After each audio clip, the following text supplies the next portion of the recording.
আন্দালিব রহমান পার্থ, বিচার না হওয়া পর্যন্ত আওয়ামী লীগকে ঘর থেকে বের হতে দেবে না জনগণ।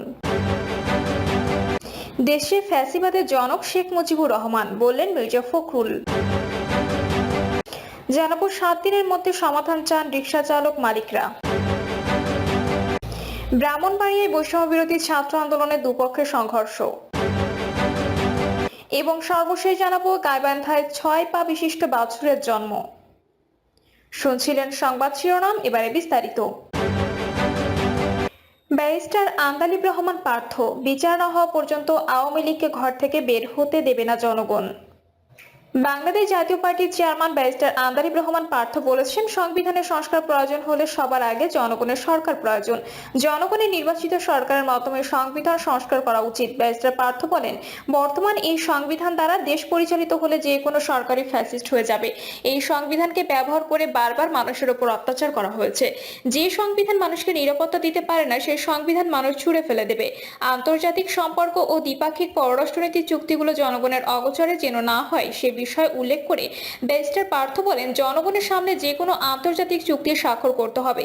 তিনি আরো বলেন, তত্ত্বাবধায়ক সরকারটা অবশ্যই সংবিধান ফিরিয়ে নিয়ে আসা উচিত। মাদক প্রতিরোধে সংবিধান আরো জোরালো আইন থাকা উচিত বলে মন্তব্য করেন তিনি।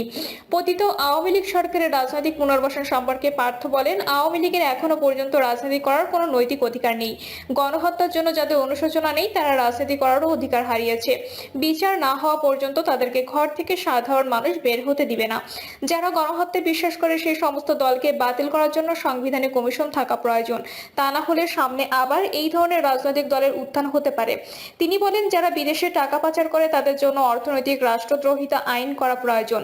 যাদের কারণে রাষ্ট্রের ভাবমূর্তি নষ্ট হয় তাদের বিরুদ্ধে রাষ্ট্রদ্রোহিতা আইনের বিচার করতে হবে। ভবিষ্যতে যারাই বাংলাদেশের রাষ্ট্র ক্ষমতায় আসুক তাদেরকে আওয়ামী লীগের পরিণতি থেকে শিক্ষা নেওয়ার আহ্বান জানান ব্যারিস্টার পার্থ। তিনি বলেন, আধুনিক ইস্ট ইন্ডিয়া কোম্পানি আমরা বাংলাদেশে চাই না। এছাড়া সমানুপাতিক হারে সংসদ সদস্য নির্বাচন, দ্বিকক্ষ বিশিষ্ট সংসদ, তত্ত্বাবধায়ক সরকার পুনর্বহাল এবং মহানবী মোহাম্মদ সাল্লাল্লাহু আলাইহি ওয়াসাল্লামের কটূক্তির বিরুদ্ধে শাস্তির বিধান সংবিধানে সংযোজন করা প্রয়োজন বলে উল্লেখ করেন তিনি। দেশে ফ্যাসিবাদের জনক শেখ মুজিবুর রহমান, বললেন মির্জা ফখরুল। বিএনপি মহাসচিব মির্জা ফখরুল ইসলাম আলমগীর বলেছেন, আওয়ামী লীগ কখনোই গণতান্ত্রিক দল ছিল না, তারা ফ্যাসিবাদী ছিল। দেশে ফ্যাসিবাদের জন্ম দেন শেখ মুজিবুর রহমান। মির্জা ফখরুল বলেন, 1972 থেকে 75 সাল পর্যন্ত প্রথম ফ্যাসিবাদের অবতারণা করেন সেই শেখ মুজিব, যাকে মানুষ অন্ধভাবে বিশ্বাস করেছিল। আওয়ামী লীগ গণতান্ত্রিক দল নয়, বরং তারা ফ্যাসিবাদী দল। তাদের বডি কেমিস্ট্রিতে গণতন্ত্র নেই। বিএনপি মহাসচিব বলেন, গত 16 বছরে তারা অসংখ্য বিএনপি নেতাকর্মীকে গুম করেছে আওয়ামী লীগ ও যুবলীগের নেতাকর্মীরা। পুলিশকে ব্যবহার করেই তারা হত্যা করেছে। গায়েবী মামলা দেওয়া হয়েছে। পুলিশকে যেভাবে ব্যবহার করা হয়েছে সেটি কোনো গণতান্ত্রিক রাষ্ট্রে সম্ভব নয়। তিনি বলেন, সাম্প্রতিক ছাত্র জনতার অভ্যুত্থানে বিএনপি ভারপ্রাপ্ত চেয়ারম্যান তারেক রহমান ইউনিক নেতৃত্ব দিয়েছেন। দমনপীড়ন, নির্যাতনের মাধ্যমে এক ভয়ঙ্কর স্বৈরাচার রূপ নিয়েছিল আওয়ামী লীগ। শেষে জনগণের রোষে তারা দেশ থেকে পালিয়েছে। 7 দিনের মধ্যে সমাধান চান রিকশা চালক মালিকরা। ঢাকা মহানগরে ব্যাটারি চালিত রিকশা চালক বন্ধে উচ্চ আদালতের দেওয়া নির্দেশ পুনর্বিবেচনা সহ লাইসেন্স ও রুট পারমিট নিতে নীতিমালার বিষয়ে সুরাহা করতে 1 সপ্তাহ সময় বেঁধে দিয়েছে রিকশা, ব্যাটারি চালিত রিকশা, ভ্যান ও ইজি বাইক চালক সংগ্রাম পরিষদ। অন্যথায় আগামী 30শে নভেম্বর ঢাকার ব্যাটারি চালিত রিকশা চালকদের সঙ্গে সংহতি জানিয়ে দেশের 64 জেলায় সমাবেশ করার ঘোষণা দিয়েছে সংগঠনটি। জাতীয় প্রেস ক্লাবের সামনে সংগঠনটি ঢাকা মহানগর শাখা আয়োজিত এক সমাবেশ থেকে আলটিমেটাম দিয়ে নতুন কর্মসূচি ঘোষণা দেন সংগঠনের আহ্বায়ক খালিকুজ্জামান লিপন। তিনি বলেন, ব্যাটারি চালিত অটোরিকশা মহাসড়কে চলাচল না করতে সুপ্রিম কোর্টের একটি রায় এখনো বহাল রয়েছে। তারপরও হাইকোর্ট কিভাবে ব্যাটারি চালিত রিকশা বন্ধে রায় দেয়? সুপ্রিম কোর্টের যে রায় আছে তার ফলে হাইকোর্টের রায় এমনিতেই বাতিল হয়ে যায়। 2022 সালের এপ্রিলে ব্যাটারি চালিত 3 চাকার যানবাহন মহাসড়কে উঠতে পারবে না বলে আদেশ দেয় আপিল বিভাগ। এর ফলে মহাসড়ক ছাড়া অন্য সব সড়কে এই যানগুলো চলার বৈধতা পায়। গত মঙ্গলবার উচ্চ আদালত থেকে ঢাকা মহানগর এলাকায় 3 দিনের মধ্যে ব্যাটারি চালিত রিকশা বন্ধের নির্দেশ আসে। প্যাডেল চালিত রিকশা সমিতির করা একটি রিটের প্রাথমিক শুনানির পর বিচারপতি ফাতেমা নজিব ও বিচারপতি মাহমুদুর রাজির হাইকোর্ট বেঞ্চ এই আদেশ দেয়। এর পরদিনই ঢাকা সড়কে ব্যাটারি চালিত রিকশা চলাচল অব্যাহত রাখার দাবিতে রাজধানীর দয়াগঞ্জ মোড়ে অবরোধ করে বিক্ষোভ করেন রিকশা চালকরা। ঢাকার মহাখালীতে সড়ক ও রেলপথ অবরোধ সহ মিরপুর, মালিবাগ, মোহাম্মদপুর, গাবতলী, আগারগাঁও, নাখালপাড়া, রামপুরা, খিলগাঁও সহ বিভিন্ন এলাকায় সড়ক অবরোধ করে বিক্ষোভ করেন ব্যাটারি চালিত রিকশা চালকরা। সর্বশেষ ঢাকার জুরাইনে সড়ক ও রেলপথ অবরোধ করে রিকশা চালকদের বিক্ষোভ ঘিরে পুলিশের সঙ্গে সংঘর্ষের ঘটনা ঘটে। এমন পরিস্থিতিতে দেশের সর্বোচ্চ আদালতের দেওয়া রায়ের কথা স্মরণ করিয়ে দিয়ে উচ্চ আদালতের রায়টি পুনর্বিবেচনা সহ সমস্যা সমাধানের 7 দিনের আলটিমেটাম দিল রিকশা, ব্যাটারি চালিত রিকশা, ভ্যান ও ইজি বাইক চালক সংগ্রাম পরিষদ।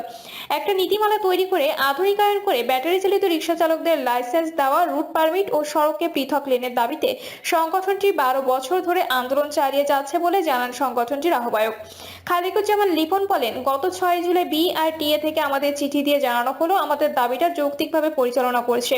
গত 24 অক্টোবর আমাদের জানানো হলো নীতিমালা চূড়ান্ত হয়ে আছে। তিনি বলেন, আমরা যখন আশায় বুক বেঁধে আছি তখনই প্যাডেল চালিত রিকশা চালকদের একটি সংগঠন রিট করলো।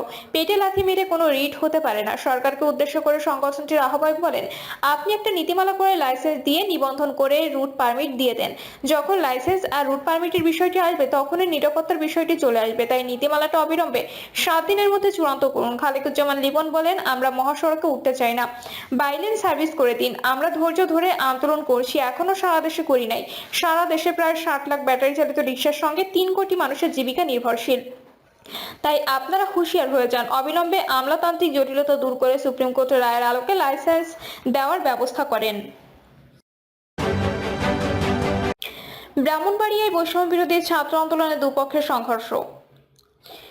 কমিটি নিয়ে বিরোধের জেরে ব্রাহ্মণবাড়িয়ায় বৈষম্য বিরোধী ছাত্র আন্দোলনের শিক্ষার্থীদের দুই পক্ষের মধ্যে সংঘর্ষের ঘটনা ঘটেছে। দুপুরে পৌর শহরের জেলা শিল্পকলা একাডেমি প্রাঙ্গণে গভর্নমেন্ট মডেল গার্লস হাই স্কুলে এই ঘটনা ঘটে। এ সময় আঘাতে 2 জন গুরুতর আহত হয়েছেন। ব্রাহ্মণবাড়িয়া সদর থানার ভারপ্রাপ্ত কর্মকর্তা মোহাম্মদ মোফাজ্জল হোসেন বিষয়টি নিশ্চিত করেন। বৈষম্য বিরোধী ছাত্র আন্দোলনের শিক্ষার্থীদের সূত্রে জানা যায়, শনিবার বিকেলে কেন্দ্রীয় কমিটির নির্দেশনায় পৌর শহরের গভর্নমেন্ট মডেল গার্লস হাই স্কুলের ভেতরে একটি সভার আয়োজন করা হয়। সভায় বৈষম্য বিরোধী ছাত্র আন্দোলনের অবস্থান নেওয়া শহর ও উপজেলা থেকে শিক্ষার্থীরা উপস্থিত হন। এক পর্যায়ে কমিটি গঠনকে কেন্দ্র করে এক পক্ষ ক্ষুদ্র বিষয়কে কেন্দ্র করে উত্তেজিত হয়ে পড়েন। পরে বিষয়টি নিয়ে দুই পক্ষের মধ্যে তর্ক বিতর্কের এক পর্যায়ে মারধর শুরু হয়। এই ঘটনায় উভয় পক্ষের 20 থেকে 25 জন আহত হন। তবে গুরুতর হয়ে ফয়সাল ব্রাহ্মণবাড়িয়া সদর হাসপাতালে ভর্তি এবং বুরহানকে ব্রাহ্মণবাড়িয়া মেডিকেল কলেজে পাঠানো হয়েছে। ব্রাহ্মণবাড়িয়া সদর থানার ভারপ্রাপ্ত কর্মকর্তা মোজাফফর হোসেন বলেন, কমিটি গঠনকে কেন্দ্র করে দুপক্ষের মধ্যে সংঘর্ষ হয়। সংঘর্ষে গুরুতরভাবে 2 জন আহত হয়েছে। এ ব্যাপারে দুপক্ষের কেউই থানায় অভিযোগ দেননি। গাইবান্ধায় 6 পা বিশিষ্ট বাছুরের জন্ম। গাইবান্ধার সুন্দরগঞ্জে 6 পা বিশিষ্ট একটি বাছুরের জন্ম হওয়ায় এলাকা জুড়ে চাঞ্চল্যের সৃষ্টি হয়েছে। এর আগে দুপুরে জাহাঙ্গীর আলম জিন্নাহ নামে এক কৃষকের একটি গাভী এই বিরল বাছুরটি জন্ম দেয়। বাছুরটির অতিরিক্ত পা দুটি ঘাড়ের উপর অবস্থান করছে। এই খবর ছড়িয়ে পড়ার পর থেকে আশপাশের লোকজন দল বেঁধে বাছুরটিকে দেখতে আসছেন। কৃষক জাহাঙ্গীর আলম জিন্নাহ বলেন, শুক্রবার দুপুরে আমার গাভী একটি 6 পা বিশিষ্ট এড়ে বাছুরের জন্ম দেয়। প্রথমে এমন অস্বাভাবিক বাছুর দেখে আমরা আতঙ্কিত হয়ে পড়ি। পরে চিকিৎসকের সঙ্গে যোগাযোগ করলে তিনি অভয় দেন। এখনো পর্যন্ত বাছুরটি সম্পূর্ণ সুস্থ আছে। উপজেলা প্রাণী সম্পদ কর্মকর্তা ডক্টর বিপ্লব কুমার দে বলেন, বাছুরটির 6 পা থাকলেও এটি বেড়ে উঠতে কোনো সমস্যার সম্মুখীন হবে না। এমন ঘটনা খুবই বিরল।